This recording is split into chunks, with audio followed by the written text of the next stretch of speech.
An einem ruhigen Nachmittag ging am Waldrand entlang des Suwanee River ein Rehkitz verloren. Er ging umher und suchte nach seiner Mutter. Seine Beine zitterten und seine Augen waren voller Sorge. Ein leises Meerruf hallte in der sanften Brise wider, die über das Wasser wehte. Plötzlich stolperte er in das reißende Wasser. Das kalte, schlammige Wasser spülte es blitzschnell vom Ufer weg. Es wehrte sich, denn seine kleinen Beine waren nicht stark genug, um dem Strudel standzuhalten. Seine Augen waren weit geöffnet, sein Maul schrie unentwegt um Hilfe, der verzweifelte Laut hallte durch die Wellen. Es wurde ins Wasser getaucht und tauchte dann wieder auf, als ob alle Hoffnung verloren wäre. Von der Mutter war nichts zu sehen, ringsum nur drohende Wellen. Panik ließ sie mit den Beinen gegen das schmutzige Wasser strampeln, das ihren kleinen Körper einquetschte. Sein Bauch war voller Wasser, seine Ohren zitterten vor Kälte und Angst. Es rang nach Luft, jeder Atemzug erstickte in unbeschreiblicher Panik. Fast erschöpft versuchte es noch ein letztes Mal unbewusst um Hilfe zu rufen. Eine große Welle überspülte es, wodurch sein Körper ins Trudeln geriet und in die Nähe eines Astes trieb. Doch niemand war da und das kleine Reh schien ein letztes Mal unterzugehen. Auf der Uferstraße fährt Lucas Bennett mit seinem Hund namens Bear ein Cabrio. Lucas hörte einen schwachen Schrei, der über dem Rauschen des Wassers widerhallte. Er hielt das Auto abrupt an, runzelte die Stirn und sah sich um die Quelle des seltsamen Geräusches zu bestimmen.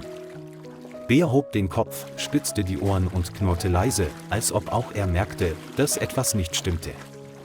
Lucas rannte zum Flussufer, wo das Wasser trüb und wirbelnd war. Er rief: „Ist da jemand?", doch als Antwort kam nur das Geräusch von Wasser. Bear bellte plötzlich laut und stürmte ohne zu zögern nach vorne. Lucas rannte hinterher und sah ein kleines Wesen mitten im Bach treiben. »Mein Gott, es ist ein Rehkitz«, rief er, sein Herz hämmerte vor Angst. Er hatte keine Zeit, an etwas anderes zu denken, seine Augen konnten das Bild dieses kleinen Wesens nicht loslassen. Ohne zu zögern tauchte Bear in das trübe Wasser und schwamm direkt auf den Hirsch zu. Es schwamm kraftvoll, das Wasser spritzte auf beiden Seiten, sein Blick war konzentriert und entschlossen. Das Rehkitz kämpfte noch immer verzweifelt, ohne zu wissen, dass die Rettung nahte. Bear kam näher und streckte seinen Hals, um den Nacken des Hirsches so sanft wie möglich zu umfassen. Der Hirsch war überrascht und zog die Beine an, als würde er von einem Raubtier angegriffen. Aber dann fühlte es sich solide und sicher an, ohne Klauen oder Reißzähne. Bear drehte sich um und begann, flussaufwärts zu schwimmen, jede Bewegung ruhig und entschlossen. Es gelang ihm, den Kopf des Hirschen über Wasser zu halten und so zu verhindern, dass dieser noch weiter erstickte. Lucas stand wartend am Rand des Ufers und kniete nieder, bereit, sie zu begrüßen, als sie näher kamen. Bear schwamm lautlos herüber, nur wenige Meter von der Sicherheit entfernt. Lucas nahm den Hirsch schnell aus Bears Maul und legte ihn vorsichtig auf den nassen Boden. Der Hirsch zitterte, Wasser tropfte noch immer aus seinen Ohren und seinem Hals. Lucas zog seinen Mantel aus und wickelte ihn um den kleinen, frierenden Körper. Bear stand mit heraushängender Zunge neben ihm und keuchte, doch sein Blick war noch immer auf den Hirsch gerichtet. »Schon okay, Baby, wir sind gerade rechtzeitig gekommen«, flüsterte Lucas tröstend. Er hob es auf und legte es auf den Rücksitz des blauen Cabrios. Er nahm ein Handtuch aus dem Kofferraum und trocknete jeden Teil dieses kleinen Körpers ab. Bear saß auf dem Vordersitz und drehte den Kopf, um genauer hinzusehen, als wolle er nach seinem neuen Freund sehen. Der Hirsch beruhigte sich allmählich und atmete gleichmäßiger, während er vorsichtig gewärmt wurde. Lucas stieg in sein Auto, startete den Motor und machte sich mit einer klaren Entscheidung auf den Heimweg. Lucas' kleines Holzhaus liegt inmitten eines grünen Grashügels in der Nähe des Waldes. Er breitete ein warmes Handtuch für das Reh aus, das im Wohnzimmer neben dem Kamin lag. Bear lag daneben und ließ es nicht aus den Augen, als wolle er das kleine Wesen beschützen. Lucas fütterte das Rehkitz mit warmer Milch aus einer Flasche und rieb sie sanft auf die Stirn. Der Hirsch sah ihn mit Augen an, die mit jeder Berührung sanfter und vertrauensvoller wurden. Am nächsten Tag konnte es aufstehen und ein paar kleine Schritte im Hinterhof machen. Lucas nannte sie Dottie, wegen der süßen weißen Flecken auf ihrem Rücken.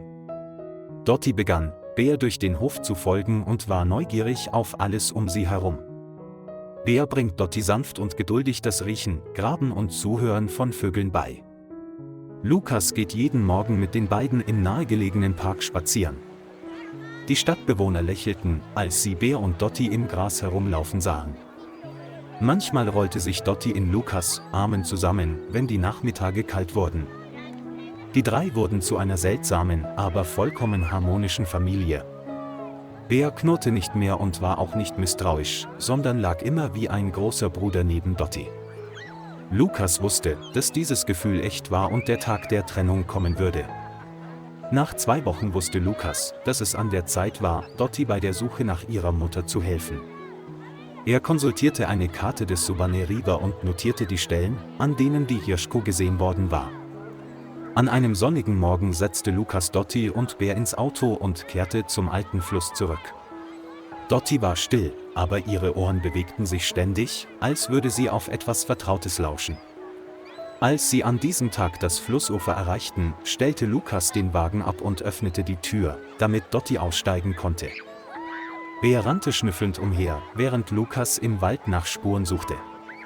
Plötzlich stand in der Ferne ein großes Reh am Waldrand und rannte nicht weg. Es war eine Hirschkuh mit runden, vor Erwartung gespannten Augen. Dottie erstarrte für einige Sekunden, dann streckte sie sich plötzlich und rannte darauf zu. Lukas hielt den Atem an und Bär saß still da und beobachtete jeden Schritt von Dottie.